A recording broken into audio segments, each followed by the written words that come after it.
All right, and we should be live. So, hello again, Internet. You stumbled upon the Deep Weeb Podcast. This is a podcast about immersion-based learning without sacrificing personal development and other deep things, like anime recommendations. I'm KanjiEater. Joining me again, Jordan. Thank you. Absolutely. So last time we talked about episode 1 was our introductions as well as morning routines. And it seemed like a lot of people, a lot is a strong word at this stage, but some people came in on Twitter and were having conversations about their morning routines, things that they were trying out, different things that were changing. Also, Meffers Japan mentioned that he saw a few minutes of it, so that was pretty cool. I was like, hey, yeah, you're a celebrity. Awesome. Yeah, that was nice. Nice of him to say something.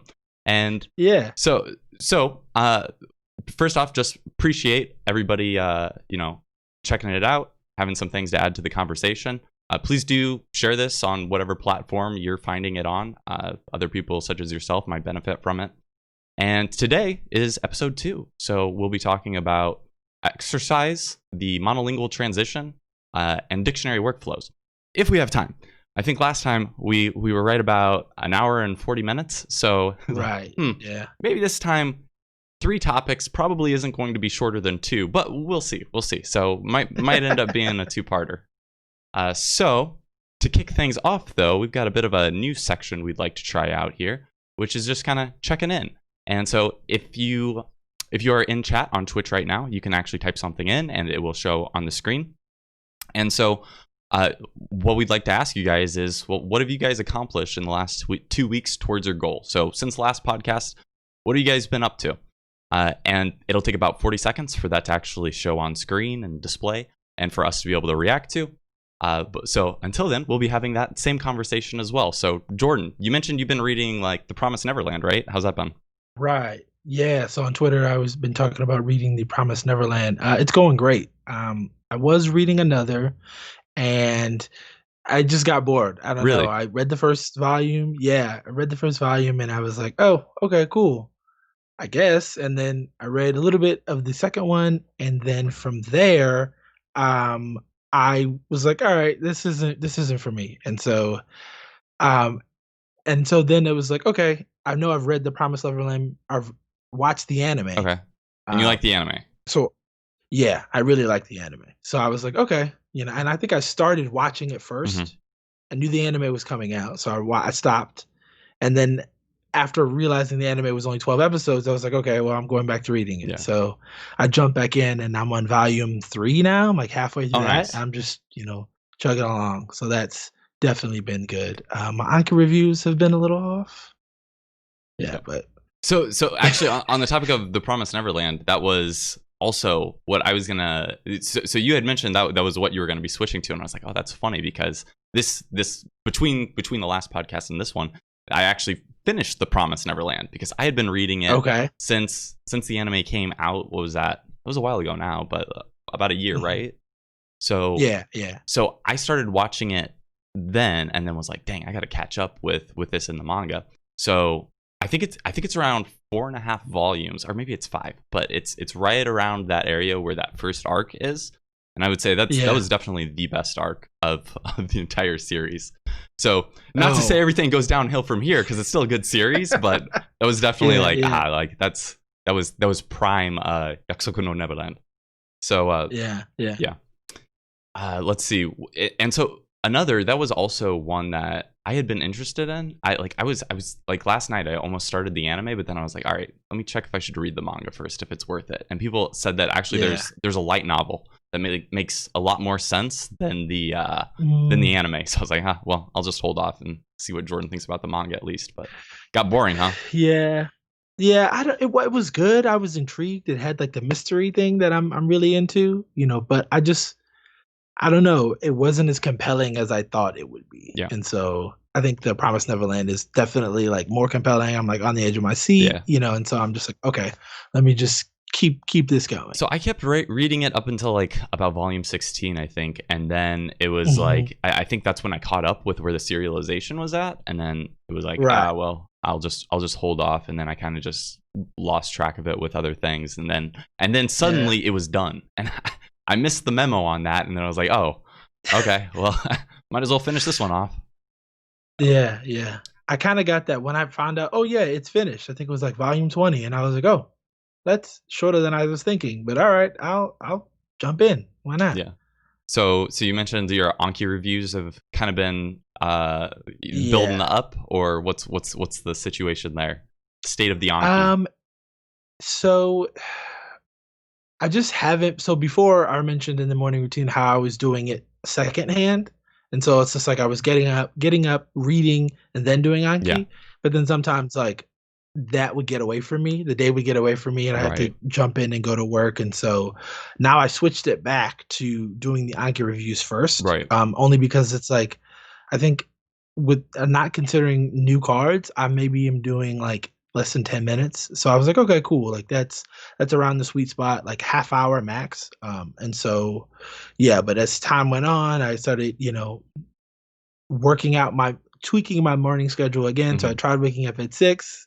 I didn't necessarily like it. So I Mm. was like, okay, let me go back to 6:30 and try a different morning routine or a Mhm. different night routine to get myself prepared for bed. That's been helping more What than anything. what time have you been sleeping? I try to get into bed now. It's like 11:30, 11 to 11:30. I want to be at Oh, least okay. asleep by 11:30, and then get up at least by Gotcha. 6:30. Okay. So that's yeah. I've still been experimenting with the 5 a.m. schedule, and the thing that has been sticking out to me is, so first off, I really like it still because I've been making a lot of progress in Gyakuten Saiban. So I've really Mhm. been enjoying that series. Like I mentioned, that was one that I've been wanting to get back into ever since I was like playing them on the DS and watching Let's Plays on the Right. DS back in the day. So, or of the DS.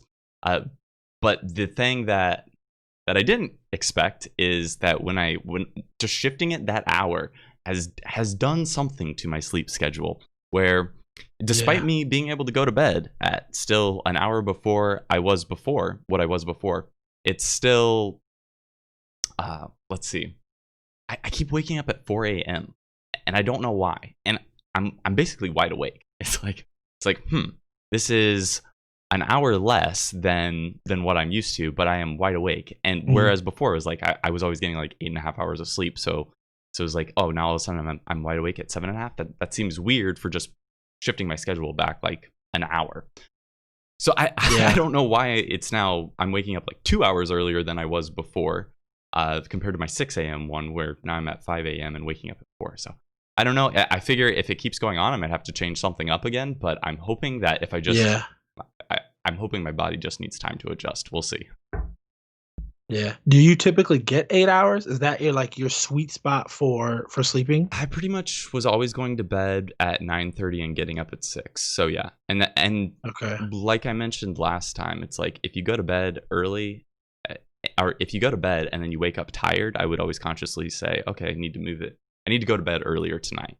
And so that's Yeah. where I ended up at that time.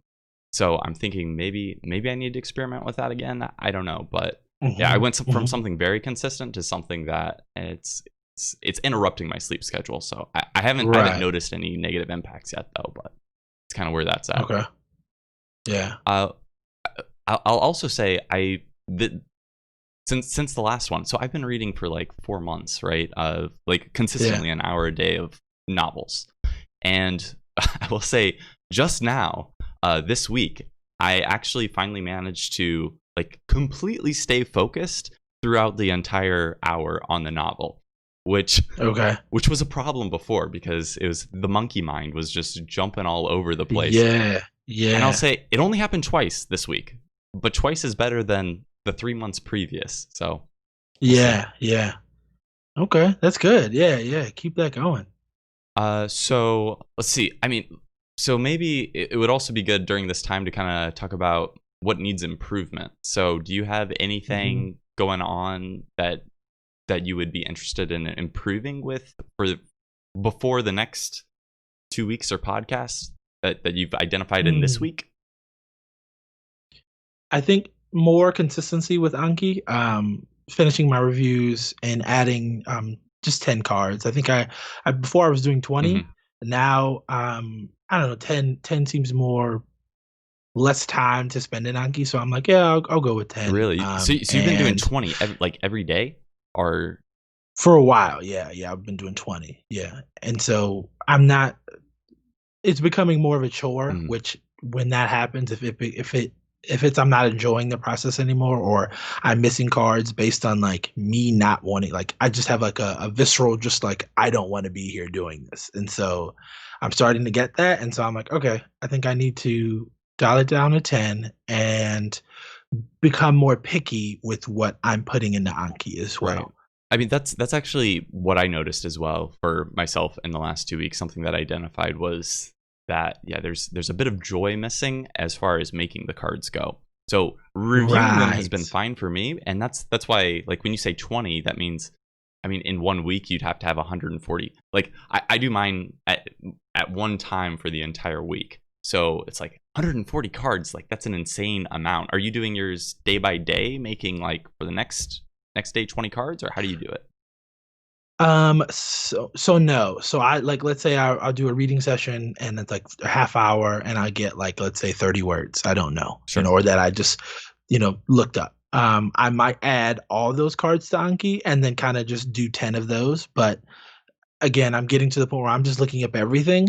And so I don't mind per se, but like, I think the putting into Anki, or like, hey, I've heard this word or seen this word before, like, let me go ahead and make a card for it. I think that part is just like, I'm just throwing whatever I can find into Anki, and I'm just like, oh, that's not, I'm not enjoying it as much as I normally would, or the words aren't sticking. It'll be like, oh, you got this card wrong, and the interval on it is like 2 months. So I'm just like, okay, clearly, like, this card isn't frequent enough.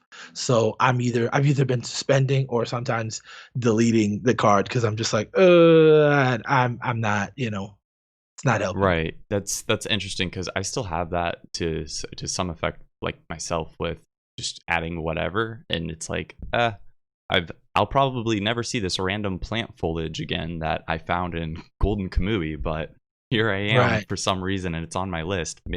Maybe I'll see if I can add it, but I'll probably detail some of that. Like we'll have to have a conversation about Anki and kind of the details there, but that's still probably one of the places I'm coming up short, probably.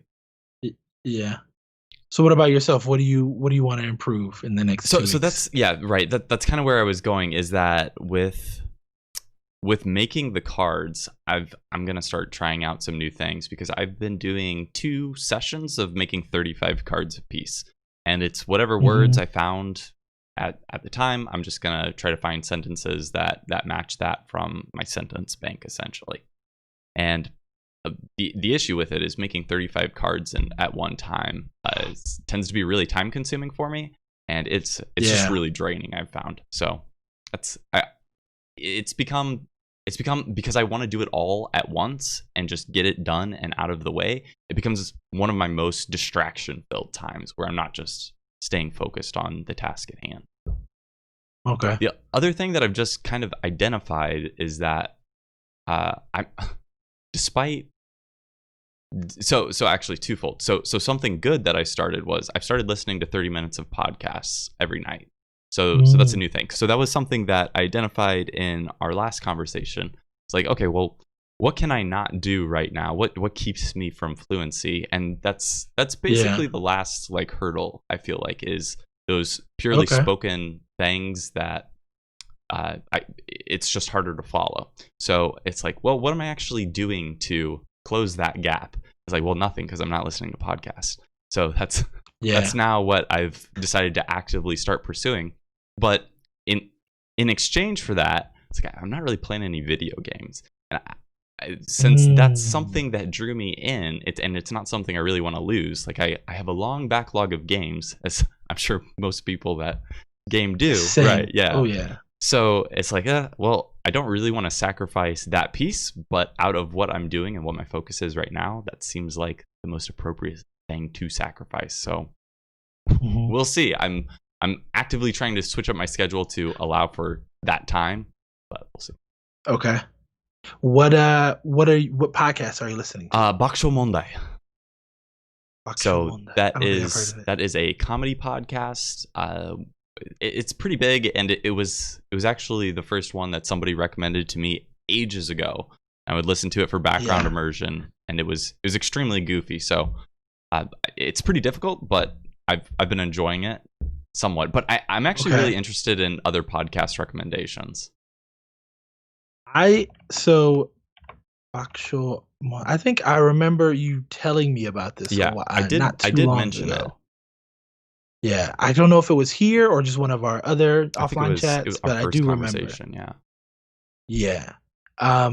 The one I've been listening to, or I have, is it's called Rebuild. Okay. So it's two guys. They end up talking about like anything in the tech world. So I think there's when like Apple was releasing the new Mac, they did a little thing about it when they're talking about like GitHub and like very coding-esque topics or technology-esque topics in general. They're pretty good. And then for video games, because as you said, like that's another reason why I got into Japanese was video games, and it's called it's blanking, but it's two guys, and I think sometimes a woman joins them. Basically, they're just talking about games. Yeah, I should check that out. I don't know why I didn't think of video games, because I thought of anime and I found Soko Ani. Yeah, but it's just man. Okay. But it's a lot of I'll fun. check that one out. I like it because like it's what's it called? Oh, Game nan to ka. Okay, that's what it's called. Yeah. And I'll try to post them, and then maybe we can put them in the link of this video. But yeah, like those are two ones I find great. They were like one conversation they were talking about Final Fantasy 7, 8, and 9, and those like are like three of my favorites. So I'm just like, oh, perfect. Like this is great immersion, like resource. Awesome. So that's what I'm looking forward to in the next 2 weeks, is maybe fitting some more gaming in. Luckily, it's a holiday weekend over here in the States, so we've got at least Monday where I have less excuses to not do something like play a game, so that'll be good.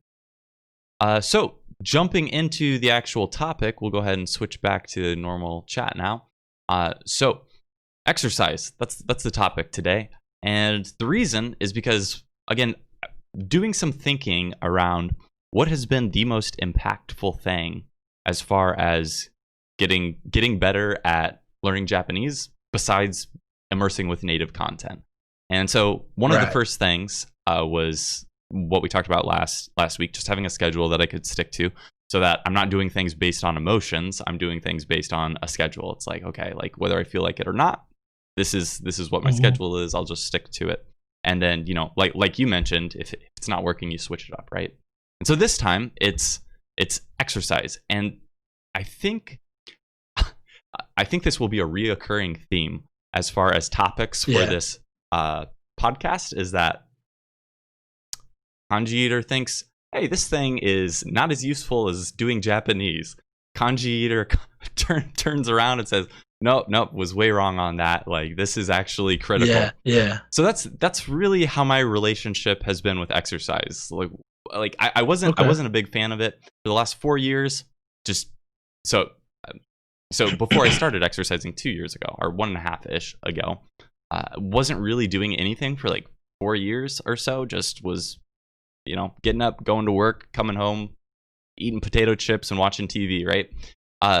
Really? Yeah. So it wasn't never like sports or. So were you a big sports fan? I played sports my freshman year of high school, and then was like, hey, you know what would be cooler is playing guitar, and then I never looked back.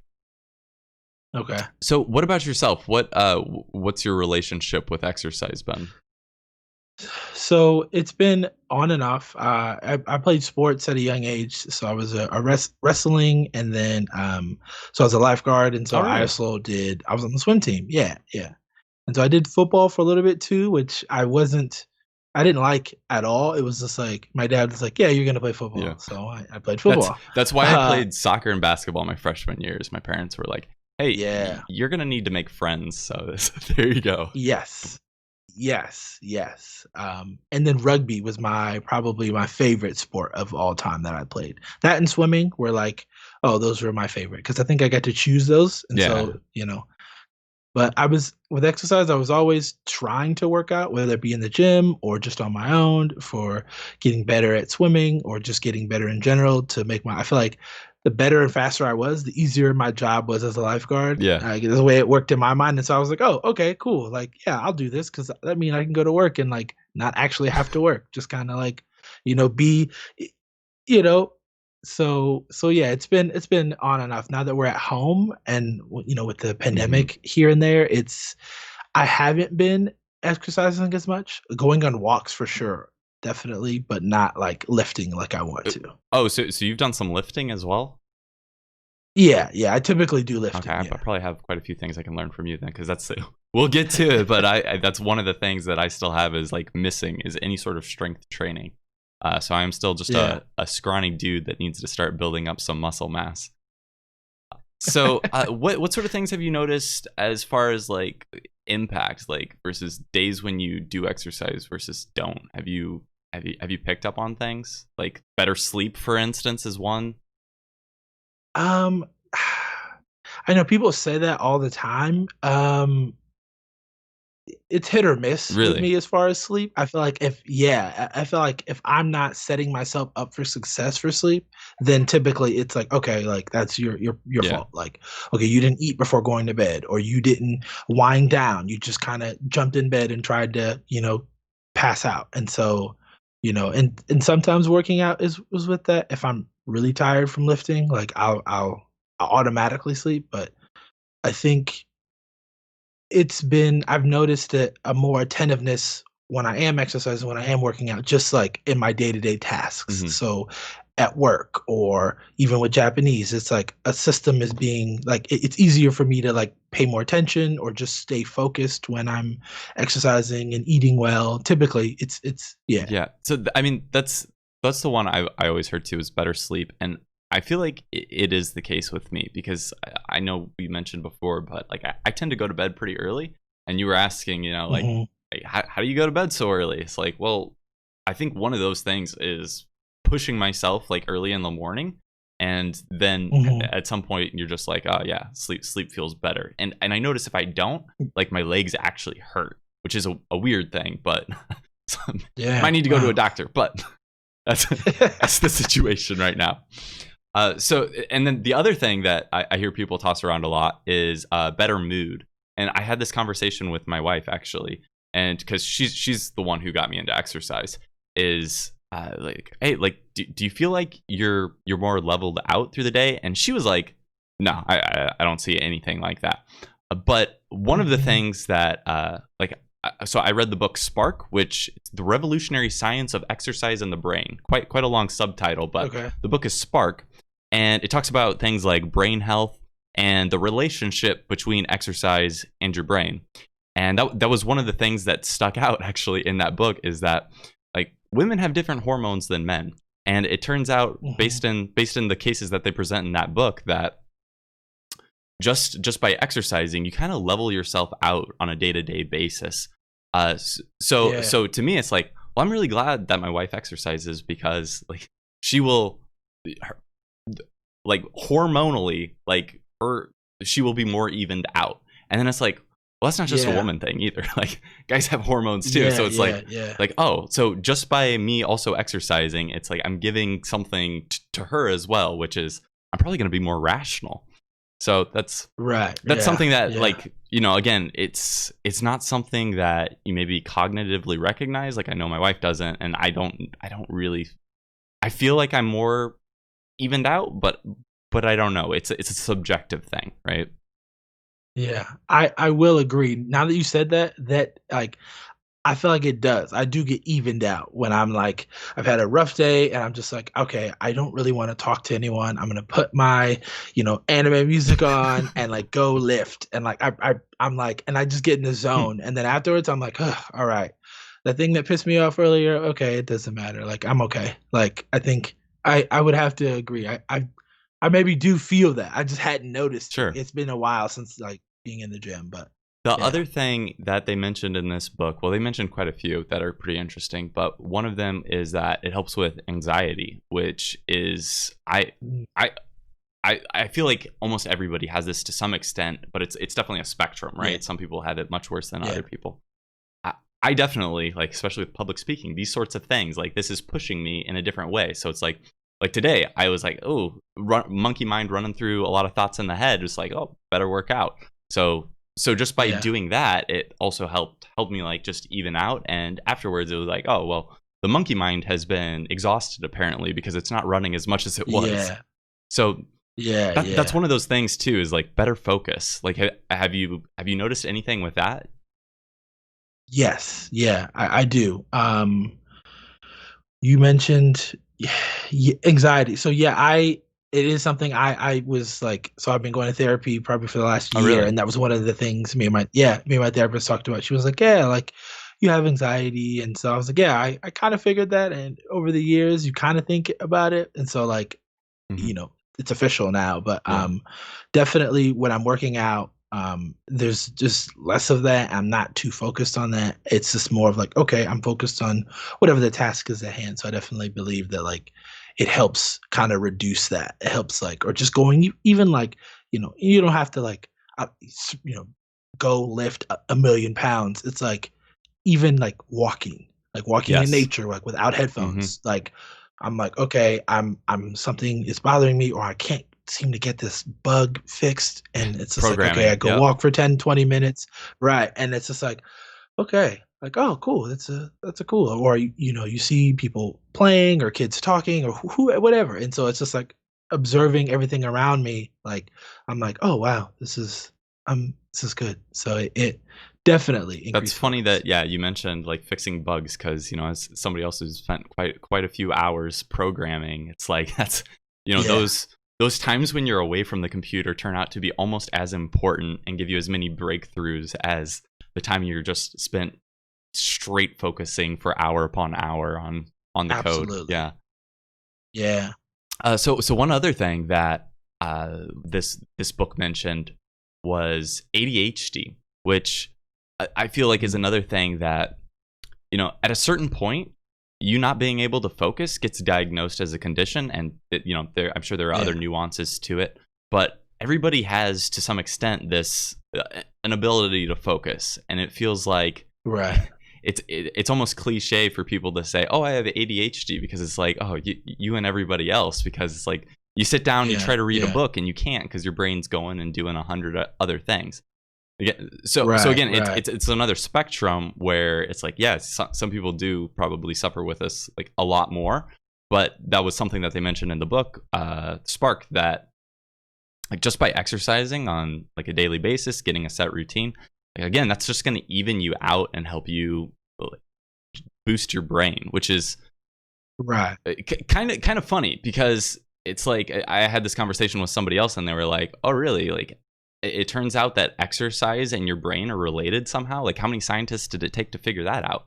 I was like, oh, well, actually, it was a gym teacher. So that's kind of interesting, is that some of the advances that they lay out in the book were really like one of the anecdotal first studies of this, where they were kind of pioneering this thing, was in Naperville, Illinois, actually, which is, I actually have coworkers that work there, which it's about an hour from like Chicago. But it was a place where they actually had a gym teacher basically give their students exercises that would boost their heart rate for, I think they were running a mile, like before they would do some reading comprehension class, or it was something to that effect. And they found that it boosted, I forget the exact numbers, but it was something like it boosted them over 10% for some of these kids that were having problems in school before. So it was pretty impressive that just by doing something that's going to be physically healthy for you, that you're also boosting yourself mentally. So that's again, like, as soon as you start unraveling like all the different ways that exercise helps you, it's like, dang, how was I going 2 years without this thing? Right. So that, again, as far as like motivation for exercise, like what have you found personally? Like, I mean, what actually is your driving force for exercise? So it varies. I think sometimes for me, like sometimes I'm on like a kick and I'm like, okay, I am in it to win it. And then sometimes I'm just like, okay, I have no drive to do anything. I want to sit and eat Hershey pies all day and not do anything. Those are my guilty snack food. But I think I look at it as like like in the bigger grand scale of things, it's just like longevity. Like I know that like living a healthier life and a healthier lifestyle will allow me to live longer. Like I'm not gonna live forever, but like if I feel like if I do these certain things, I know, yeah, of course, you could get hit by a car and things like that. So it's just like there's certain things, but it's just like as much as I can control, I can hopefully extend my life, my longevity. And so, that was one of those things that, despite cognitively knowing that, like it still didn't get my butt up off the couch. You know what I mean? Yeah. That was when I was younger, it was more of like, so before I wasn't always this kid who could like lift and do stuff and do certain, I wasn't as big as I was. And so one of the things that pushed me was like the thought of being like, it sounds rude, but it was like the thought of being better than someone. So let me explain. So in 7th grade, I couldn't do a push-up, like barely at all. And so my coach thought it was important to call me out in front of the entire team. A little bit of shame as to why we were doing more push-ups. Right. And so instantly it was like, I lit a fire under me and I was like, I will make sure this never happens to me ever again. And so like in my brain, it was like, okay, this is a game. You do 5 push-ups every day. And so every day I would do 5 push-ups. And if I missed a day, that means I need to do 10. So I'd have to make up that 5. And so every day, and it was 10 and it was 20, it was 30, and it went up and up and up. And it was just so I could out push up anyone else on the team. And so it was just like that constant thought of like, you said being ashamed or being belittled. It was like, oh, game on. Yeah. And so like, it got to the point where I'm like, oh, wow, like I can do like 100 push-ups in one go. Like, oh man, I didn't know I could do that. And so it was just, that was where it started. It was just like, okay, cool. You say I can't do this. I'm going to prove you wrong. Just to prove that person wrong. And yeah. So that's why it's not always the best. Yeah. So, I mean, my reasons for ever exercising were always very superficial as well. Like, specific to me, it was very superficial because it was like, oh, well, like I gotta impress some girls or something like that. You gotta do something to that effect. Play sports. Oh, well, I'll probably meet some girls that way. It turns out guitar was a much better avenue for that. So for me personally, at least. But so I didn't have very clear motivations as an adult. As now a married male, like, oh well, why would I? Right. She signed that contract for life, man. Like. So, so luckily though, my wife was kind enough to be like, hey, like I'm going for a walk. Like, why don't you come too? And I was like, oh man, I don't want to go for a walk. I'd rather just study Japanese or something like that. And so I moan and gripe and go with her. And then it's like, man, but we all know like we should be doing exercise, but we're like a lot of us aren't doing it consistently. I certainly wasn't before. Mm-hmm. So having her like pulling me was the first step. I feel like just having some sort of external motivation, but it also turned out that was really good just for socially, like us having those conversations on walks, like you mentioned, like was actually a really good experience, and that's actually a really important part, I think, of our relationship still, is just having that time to socially like deconstruct some stuff and talk through some things. That's been good, as well as it gets your heart rate up and prepares you better for the rest of the day. So that's another thing that I do a lot is I walk we usually do like about 3-mile days. Today, however, is raining. Oh, wow, so good. Like with rain, it means so I'm the type of person that like I want my schedule to be as consistent as possible. So it's like I could don the poncho, and go out there. But actually what we started doing right away is just like YouTube workouts. So there's like no shortage of online things. Like, yeah, like you mentioned, like some things, like it's funny, the 2 things that you've mentioned, weight training and swimming, those are very specific to having like, the proper equipment. Right. However, like that's I think the big advantage of like the YouTube health scene is that it's like, oh, you just put this on. Like, we're already in the pandemic. I'm used to being in my own room. Like, I can just do some sort of HIIT workout or something like that.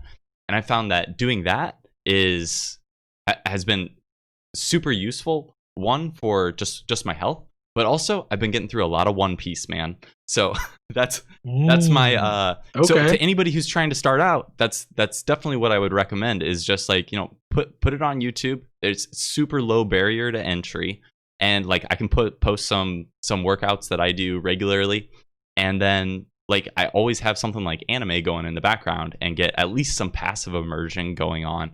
It's technically new content for me, whatever I'm diving into. But I'm on like season 6 of One Piece, man, and I certainly wouldn't be watching it otherwise. It's too much. Okay. So what about you? Are you finding it's something that? So I think you already mentioned like you're kind of on and off. Right.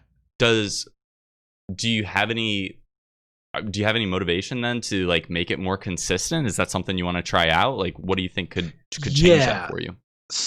So I think convenience for sure. Like I've been trying to, you know. So I had a Fitbit, but it's broken because I went swimming in it. So those aren't waterproof, huh? For those of you fit, it says water resistant 50 meters, and I'm like, okay, I'm good. Like I swam 20 minutes, and all of a sudden it doesn't work anymore. So I assume you didn't go 150. I mean, how does that water resistance work? No. Like, you didn't go 150 feet underwater. So no. So I'm just like, what's going on? So I'm gonna get a new one hopefully soon, or something. Maybe a Garmin that's actually waterproof. I just need something to count my steps. But one of the things I liked about the Fitbit was it would every hour it would be like, hey, you haven't moved 250 steps. So I would. So I live in an apartment, so I can walk in the hallways in case if it's raining or if it's like not nice outside. So that has helped me be more consistent, or just more mindful of like, okay, like if I'm in a meeting, I obviously can't do that, but like when I'm like sitting here, I can go walk for 5 minutes, come back, and we're good to go. But what's consistency? Usually, what's been helping me with that is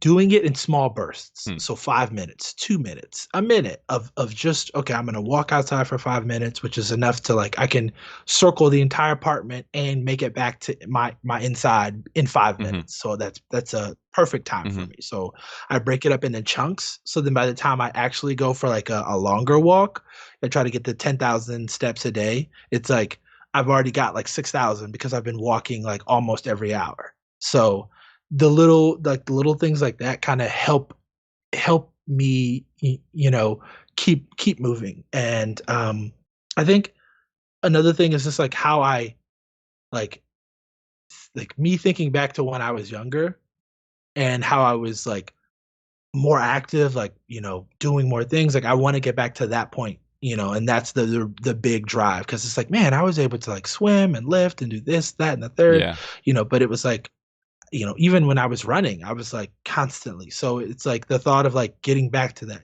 being more functional. Because with me lifting, it's like I'm not really trying to be like huge, jacked. Like I'm 6'4". I'm not gonna get any smaller. Like wow, so you're actually taller than me. I'm like 6'3", so we are some tall dudes.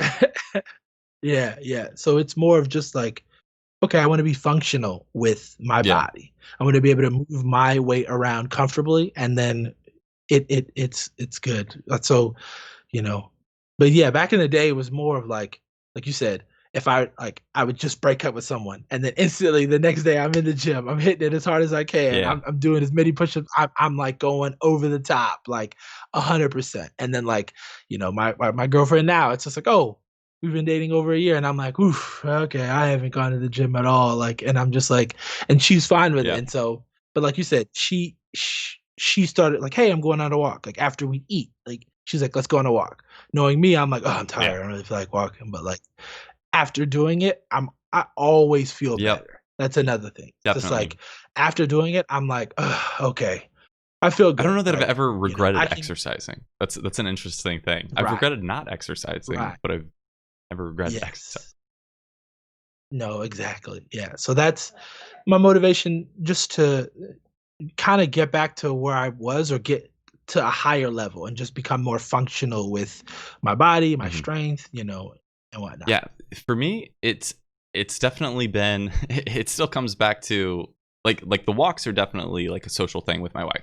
But as far as like any days that I just need like a short workout because we don't have time to do like we do about 6,000 steps as well, which is a 3-mile walk, I believe, for us.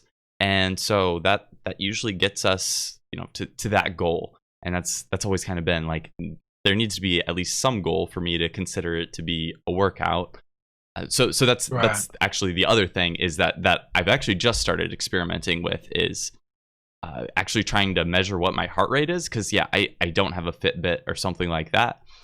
So I have my phone though, and that also has like it's a modern Samsung one, so it has a heart rate monitor in it. So just starting to actually measure that and give myself like new goals for that. So I hadn't actually done any research like prior to this podcast on like, hey, like what should I really be targeting on this? So I was interested to learn that the way you figure out, like, first off, like the heart rate that you should be targeting for workouts is you want to get about 50% to 85% of your maximum safe heart rate. This is what I read. I'm not a doctor, but so and the way that you would figure that out is, so for us, we're both 28, and you subtract 28 from 220, so that is 192 for both of us. So our heart rate whenever we do exercise, like at 50% exertion, would be 96 beats per minute. Okay, so if you're doing some sort of exercise and you hit that, then that's a good point. I feel like I'm still trying to figure out, okay, well, if you do a HIIT workout, like that's going to be much higher intensity, and maybe you get closer to that 85%, which for us is like 163. So so having some numbers in there to target, and also so that I don't just get lazy and like, okay, well, I'm doing something. Is that good enough? Right.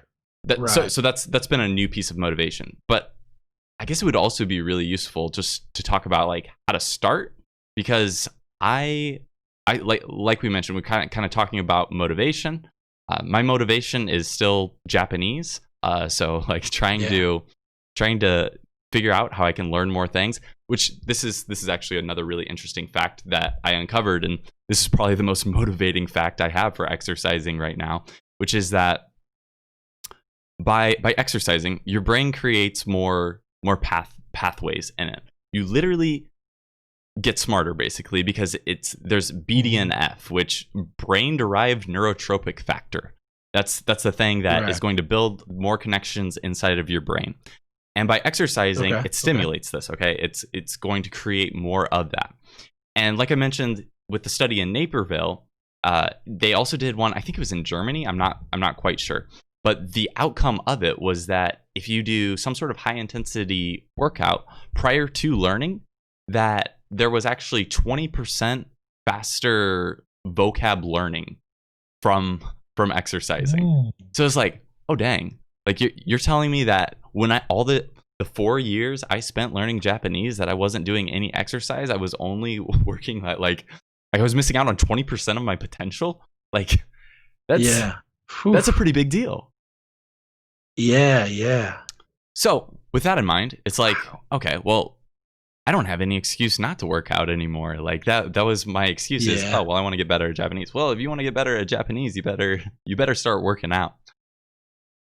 So that helps. But then again, it was like you said, like barrier to entry. So I already mentioned like doing YouTube workouts or something like that. That's I feel like, and you know, I was talking about heart rate a little prematurely. Like if you don't have the habit established for like what your weekly like workout routine is and you're not executing it, then it's like you got to get that. And so one of the things that I started with, as I mentioned, on days when either my wife wouldn't want to go for a walk or when it was raining, is old lady YouTube workout routines. Okay, like set the bar real low, just do something. It's like it's just some walking exercises to some dubstep with old Gretchen next to you. Like you got some One Piece going on in the background, and suddenly it's like, okay, like I can do this. And so that was the first like kind of step for me, was just kind of owning that myself, regardless of if I was going to actually be going to the gym or something. So, have you looked into like doing like cardio, aerobics, anaerobics? Like, I'm still sorting through those things. Are you familiar with those at all? Oof. As far as cardio, swimming, but not so much running. So I used to run Right, a so lot. cardio is just getting your heart rate up, right? Yeah, I'm still figuring this stuff out. Yeah. So anything like that, walking. Yeah. That's my typical walking or brisk walking. Lifting for sure. That gets my heart rate up. I've been really trying to make it not a chore. Yeah. So like sometimes I'll get to the point where like I get bored of lifting because I'm like, sometimes if I'm not lifting for like a sport or something like that, it gets like, okay, this isn't fun. Motivation behind it, right? One of the things I want to do is skating. So I'm not good at skating. We talking ice skating, rollerblading? Either or, like both, probably. Yeah, I would like if I could do them. Yeah. Oh yeah. And so like that, it's incorporating like fun and working out, which I'm just like the best of both worlds. Or even like dodgeball. Like as a kid, I was like, oh man, like I may not have been the fastest person, but I was having a blast. So like doing something like that has always been my like, way in sports, or like right. Okay, I'm doing a walk, right? Yeah, I'm doing a 5 minutes, whatever it may be. I'm walking outside, even if it's walking to the candy store. It's like I took a walk outside. Let's build that habit first. That's funny you say that. That's funny you say that because I would definitely have my walk Pop-Tarts that my wife would be like, "Are you seriously exercising while eating a Pop-Tart?" I'm like, "Yeah, that's what's happening here." Yeah, I feel like you got to start somewhere, and if it's gonna get you off the couch and just moving, like walk to the candy store, buy your favorite candy, walk back, like that's it's that's it. And then that's the other thing is I found. So again, once you have something consistent, like I would just say start with that. You got to start consistent. That's what I did with this. And then I started building up those like micro optimizations, right? Started doing things like, okay, well, I'm doing the old lady workout routine. I can probably do an adult, like just normal fit person routine now. Let's try that. So new set of YouTube videos. Also, like I haven't dove into it too much, but I took your advice on what was that? Getting like a YouTube channel that's dedicated to like Japanese learning.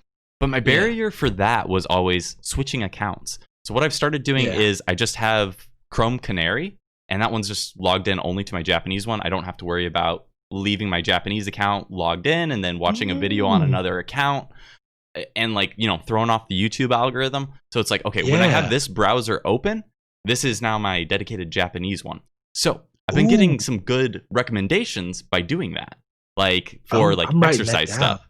So that's that's kind of my next thought is it's like, okay, well, you could probably even be getting some more immersion in just by doing Japanese workout routines if you wanted to go down that route. Right. Say Chrome Canary? Is that in what is that? So Chrome Canary is the like beta version of Chrome. So they basically, it's still pretty stable. Like I rarely have anything weird happening on it, but it's still Chrome too. So that's why I go with that. You could use anything though, right? Firefox, Brave, something like that. But yeah, but not having to do that switch back and forth, that was throwing me off. So I had to find a different solution. No, that's smart. I like that. Yeah. So with where I was going with that is, trying out something new with it that kind of pushes you to the next level. So that was, I did probably like all through my time in Japan, that 6 months from August to March of this year, I was doing like, once I got home, I would just do an indoor workout routine. It was typically like too late that we didn't really want to do an hour walk at that point. So save the walks for the weekends. And I'd get home and just do like 20 minutes of cardio. And that was usually enough to get my heart rate up. And was really the goal. Even if I wasn't measuring it, I could tell my heart rate was going up. And then the next step was moving up to like, now I just do like HIIT workouts, which are the high intensity ones where you're just really pushing yourself really hard. It's like, I couldn't do one of those for like a solid 25 minutes, 20 minutes before. So it's something you got to build up to, and you definitely don't want to, rush it. But that's been my experience with it. Absolutely. Yeah. So what about have you found like stopping, like you go through days like when it's just like you stop and then it's like, oh well, it's all or nothing, I'm not gonna even worry about working out at this point, because it seems like there can just be like a barrier to either restarting or getting back into the habit. Like, have you dealt with that at all? Yeah, I think and I'm still dealing with it. It's like a constant, I feel like it happens.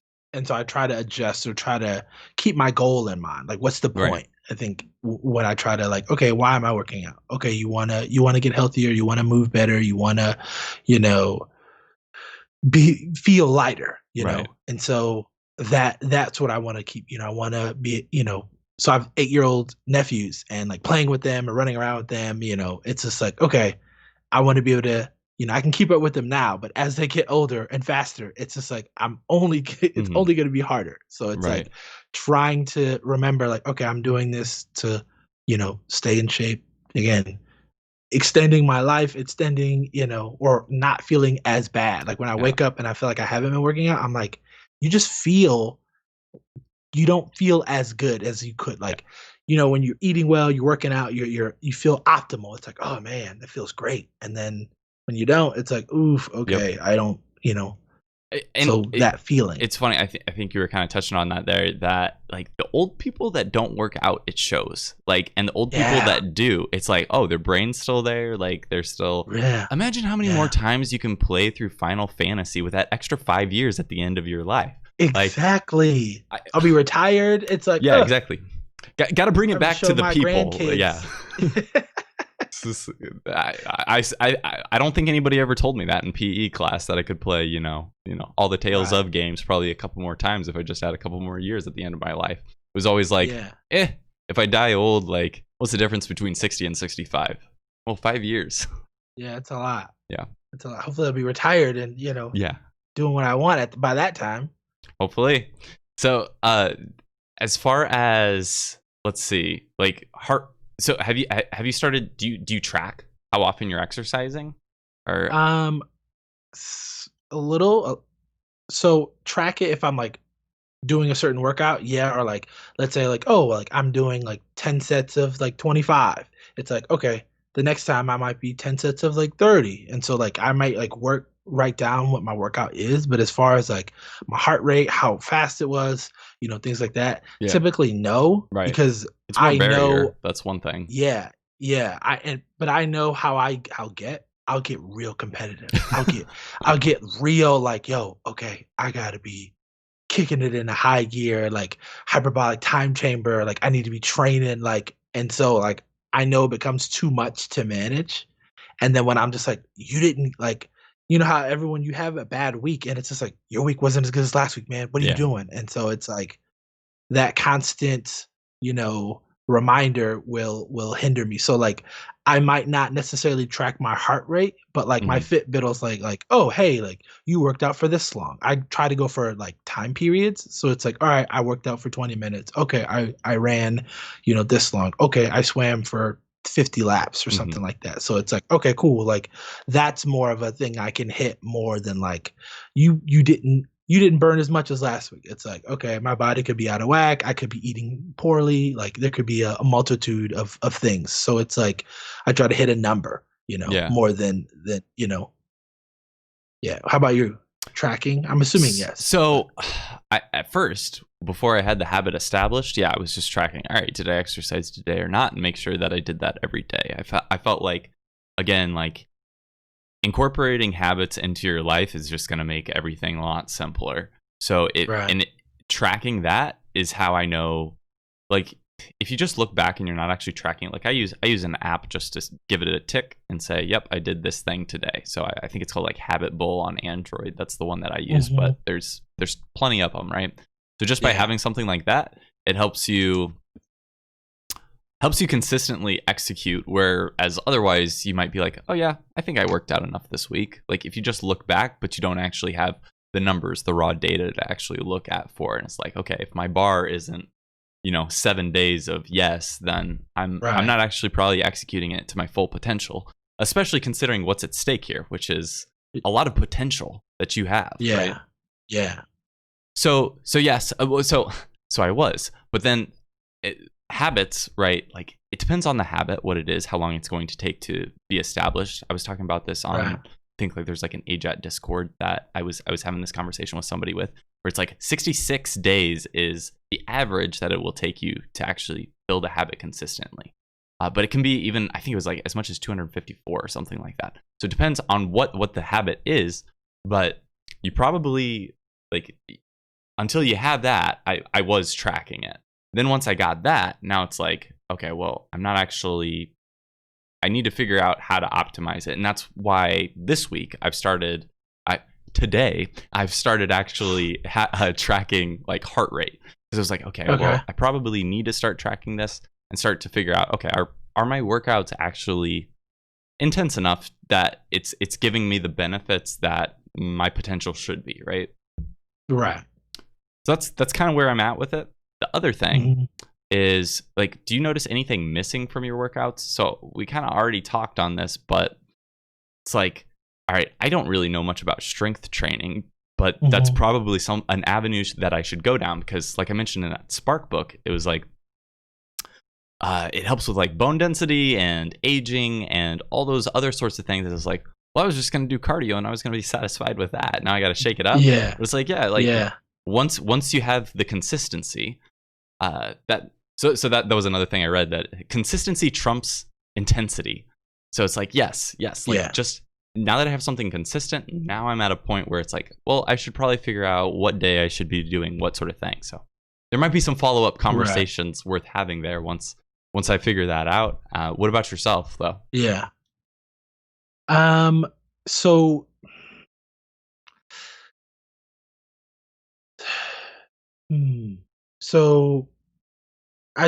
sorry. So what? No, you're fine. What do you notice anything? So you mentioned you're still working on consistency. So I guess maybe it's not even a fair question of what you should be maybe experimenting with outside of that, because like we kind of talked about, you kind of have to have the consistency first. But I'm curious, do you have anything that you're interested in experimenting with? Like you mentioned strength training, any other things that have come up for you? Yes. So building it into, and this is what I'm trying to do, attempting to do currently, is building it into my routine. So before, I think I would be like, after work, I'm just going to go work out. There wasn't necessarily always a plan. It's just like, okay, I'm just going to do this. And so now I want to try to build it in to where it's just like, okay, from, 5:30 to 6:30 or 5:30 to 7, like these are the times I work out, whether it be lifting, whether it be swimming, whether it be whatever. And even incorporating it into the morning routine. So I do, like you said, a lot of my Japanese in the morning. So I've been trying to get up at like 6:20. Yeah. Go walking for 10 minutes. Something's better than nothing. Yep.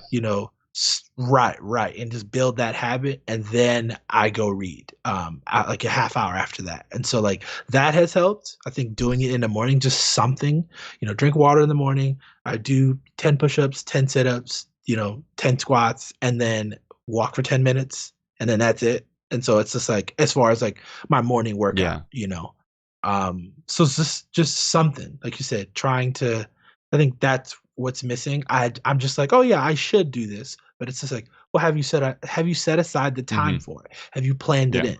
Even if I'm just writing it down, like I have like whiteboards all over my house, so it's just like a whiteboard when I work out. Oh, you're supposed to be walking for 10 minutes. Oh, okay, let me do that.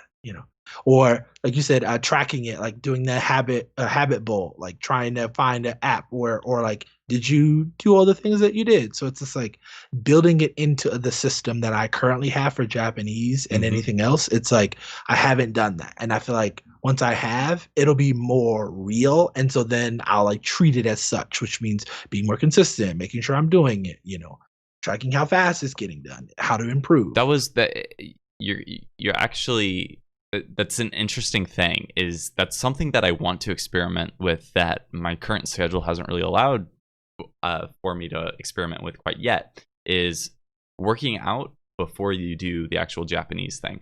Because in theory, this is something that I learned in some of the research, that I've been doing on exercise is that I believe it burns cortisol in your body. And if you have that building up in you throughout the day, it actually will deteriorate your brain to some extent. It eats away your brain.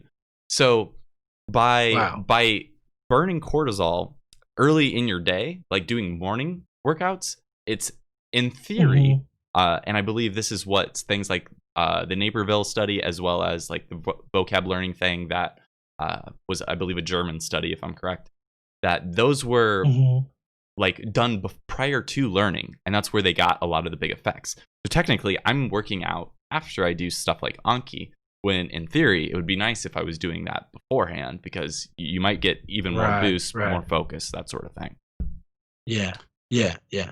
I have noticed a little bit. I don't know if it's the placebo effect though. It's like when you think like, oh yeah, I think it's getting better, but it's just like I've noticed even just a 10-minute walk in the morning, I just feel, refreshed. I drink water, and again, that and the walking in the morning have been like, if I'd have to relate anything, it's just those two, because it's like, oh cool, like I'm awake, because I feel like it wakes me up. It's like, if I get up in the morning, I'm groggy, or I'm like not as coherent as I should be, chug some water, do some push-ups, and like my brain's like, okay, we're on, let's do this. And so like I'm more of like attentive of like, oh, I need to shower, I need to this, I need to that, I need to that, more than like, what should I be doing? Wait, where's my phone? Wait, do I feel like doing this thing? That's always the one with me, is not leaving it up to emotions, because more chances than not, I'm not going to want to do whatever I should be doing.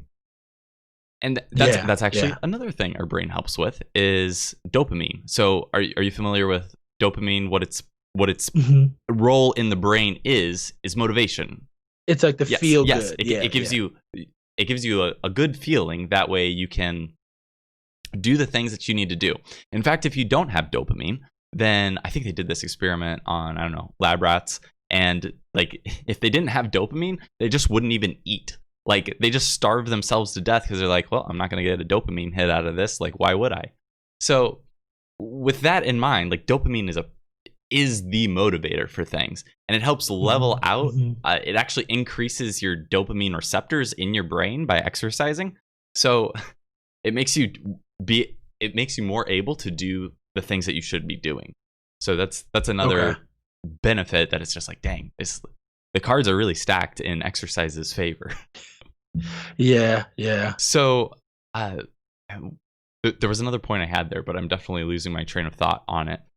So missing, we were talking about like what's kind of missing, and so I think we kind of covered it. Consistency is the first part, and then from there, like you can start doing optimizations, right? So people are naturally going to be in varying stages and need to incorporate. So hopefully we can update on this, and maybe on the next podcast, kind of like we did on this one, saying, hey, like, are we being consistent? Are we actually trying out the new things? And it's definitely like we said. I know somebody on Twitter, I think Kleptomanta, the blue manta ray guy, he mentioned that it's like, oh man, it feels like it's an all or nothing thing. And it's like, that's one of the biggest lies with habits, I think, is that once you, it's not about how long your streak is. It's about how fast you get up after you stop doing it, right? That's just as important. Yeah. So I think one of the things you said, I do want to incorporate the habit tracker, and then maybe the Chrome or some other browser for strictly Japanese. So my brain is like, okay, Japanese mode. Yeah, I think that helps. Yeah, maybe do some experimentation with some Japanese YouTube workouts, because I haven't done that yet. But I mean, unless like I would say, like, maybe you're the person that needs to be reminded to breathe, and maybe you don't understand that in Japanese or whatever language you're targeting yet. So maybe it is worth hearing it in your own native language. But like I said, I always have mine muted, and I'm like have the anime on full blast. So find what works for you, and if you can make some more immersion time out of it, why the heck not? So, all right. Well, we're already right over an hour, so we will definitely make this a part 2, where we pick up on the monolingual transition and naturally what goes into that, the dictionary. Right. So we'll pick that up probably in another cadence, so probably about 2 weeks. We'll see. But before we go, I don't know that we actually have anybody in chat right now, but we'll go ahead and switch back over. So at the end, just like we did last time, kind of talk about what sort of recommendations for content that we've been having, and anybody else can post any content. Oh, hey, we do have people in the chat. Hey there, hello. Doremi. So Doremi, if you or anybody else that's there, if you have any sort of recommendations for content that you've been enjoying lately, go ahead and post that in. Jordan, you got anything else? I know Yaksoku no Neverland. Yeah. I'm also playing the Tales of Berseria again. Randomly, I don't know why. What console? PS4? Yes. I have an unreleased Japanese translation patch for the PC version that I'm going to dive into soon. What? Yeah, really? Yeah, some Korean guy made it for me. He does like Korean translation patches. So, but it's on a pedestal, and I still haven't actually played it yet. Yeah, that, and then I'm jumping between Persona 5 Royal in Japanese. So I'm playing that, and playing all the games I'm putting off. Yep. I mean, again, if I usually my reward of the day is like, okay, playing games. Yeah. Like at night, I'm just like perfect. Like I make sure everything is done. So that, yeah, definitely. Yeah. So I need to finish Fire Emblem If, which I'm doing the Birthright line, and I was streaming that on Twitch, but I haven't for various reasons. One of which being like my setup not being able to support multiple output ratios for this podcast versus that thing. So I think I got that figured out though. So hopefully Labor Day I'll be able to finish off at least part of it. I got like 3 more missions left in the game, and then I'm done. Yeah. It's not that good of a Fire Emblem game though. That's the issue. So I wouldn't recommend it. But is that the most recent one? No, it's not. It's that's the 5 Houses one. I forget what the Japanese name for it is. This is the one that I think it was like 2016 or something. It's kind of older now, but it was the one that had like 3 storylines, which was kind of interesting. So it's shorter. It's a shorter game, but you get to choose like which version you're going to be, which path you're going to choose, which alliance you're going to align with. So it's I like Fire Emblem games. That was one of those games that I put off until I was able to do it in Japanese, and now I'm finally at a point where I'm able to consume it without any real problem, and it's been pretty fun. I was streaming it, so I'll probably try to finish it off on stream. The other one that so that was not a recommendation. The thing that I would recommend is what I'm reading in manga right now, which is Tengoku Daimakyo. So this is the one that I posted. I posted it to Twitter, and I believe I said it was something like a cross between The Promised Neverland and like Parasite or something to that effect. It's newer. It only has 4 volumes that are out right now, and so it's still getting serialized. So I don't want to prematurely say, hey, this is better than The Promised Neverland, but right now it's definitely as good as that first arc. So if they can keep it up, I'm all for it. Okay. It's also, I started watching the anime that this author also did, which is それでも町は廻っている. So that one that's a slice of life one, which I'm not big into slice of life, but it's also comedy. And so I'm all about comedy. Okay. So it's actually pretty entertaining. So do check both of those out. Those are pretty good. I'm still early in the anime, but both of these are good. Okay. And I can almost guarantee that this manga is going to get a anime adaptation at some point. It's been winning awards like I forget what the website is called, but I also posted that, which was it's like Kono manga wa sugoi or something like that. And it's like an online Japanese rating for manga, and like every year they'll publish, hey, like these are the ones to check out, and this was number 1, I believe, for 2019, and for good reasons. First 2 volumes are absolutely excellent. Right. So let's see. Other than that, any other content you've been immersing with that's been interesting for you? So the manga is Saiki K. I've been watching, or not manga, sorry. The anime for Saiki K. I know it's what is this on? It's like the disastrous life of Saiki. I think it's Saiki K. It's on Netflix. Is that the pink-haired dude? Yes. Okay. Yeah. And what I love about it, it's very like short. Like some of this, for the most part, the stories continue on, but like it's like, oh, like hey, like what would happen like if this happened? And so it's like 5 minutes, stories, and then it ends, and then it moves on to something else. So I kind of like that. And then what else? It's The Great Pretender. That's also on Netflix. That seems one looks like good. I haven't watched it yet though. Yeah. I've seen the first episode, or the first two, and it's really good. It's interesting. It seems like a guy, basically they're trying to scam people. He's a big scammer and gets caught into this whole kind of plot twist. And so like that is awesome. I feel like it's like swindlers and things like that. Yeah. Like, I feel like I'm loving it. That's also I think right up my alley too. I'll have to check that one out. So as far as J dramas, I feel like it's reasonably easy for people like you and me to find anime that's pretty easy, or not easy, but easy to get into. Versus like J dramas, like we talked about, like kind of have a love-hate relationship where like sometimes they're just super cheesy. Right. And so this one that I just finished,左ききのエレン. So it's like left-handed Aaron basically, and it's a little cheesy still. But the production on it is actually really good, which is something that I tend to see lacking in Japanese J dramas. Is it like if you compare like whatever camera and the recording techniques that they're using, it just doesn't really hold a standard to like hold a candle to something like what Hollywood's making out there. And I would say this one actually has like top notch quality. Like they're not like Anata no Ban was the one that I recommended last week, right? That one has like fake sunsets that they're doing and like weird filters at times. It's very Japanese in how it recorded, but despite it being recent. Right. And so like this one is the opposite, and it's basically about a guy who's the creative type and a girl who was a naturally kind of gifted genius who's also the creative type, and the two paths that they went on and how they've kind of been rivals. So it's worth checking out. I like that one. Okay. Yeah, I haven't been. Yeah, there's no J dramas in my life currently. It's a hit or miss. It's YouTube. If I'm like tired of like the anime scripted, it's like, all right, I'm gonna go to YouTube. Yeah.